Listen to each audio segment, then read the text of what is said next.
Kur kanë mbetur vetëm pak javë nga zgjedhjet e pjesshme të 9 nëntorit, janë zyrtarizuar emrat e kandidatëve që do të garojnë në 5 bashki të vendit. Partia Socialiste ka shpallur kandidatët e saj zyrtar, ndërsa Partia Demokratike ka vendosur të mbështesë kandidat të pavarur në një përpjekje për të testuar një model të ri opozitar në terren. Në Bashkinë e Vlorës, Partia Socialiste ka propozuar Brunilda Mersinin, e cila më herët ishte zgjedhur deputete, por hoqi dorë nga mandati.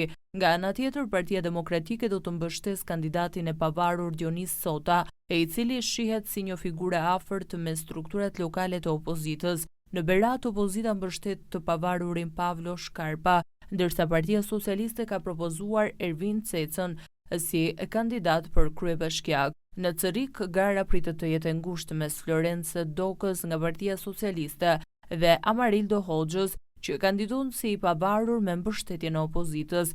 Në këtë bashki do të marrë pjesë në zgjedhje edhe Eligert Hima, nën siglën e Partisë Lëvizja Shqipëria Bëhet. Në Mat, një nga bashkitë ku gara ka marrë vëmendje të veçantë, Partia Socialiste ka zgjedhur Altin Bojnin si kandidat, por surpriza e madhe vjen nga vetë radhët e socialistëve pasi Suzana Pasha, kryetare e Forumit të Gruas Socialiste, ka shpallur kandidaturën si e pavarur. Nga ana e opozitës, Partia Demokratike ka vendosur të mbështesë Eduard Brahilikën, po ashtu si të pavarur. Në Tepelen, Partia Socialiste garon me Gramos Sakon, ndërsa opozita mbështet të pavarurin Gabriel Guma, duke i dhënë garës një tjetër përballje interesante.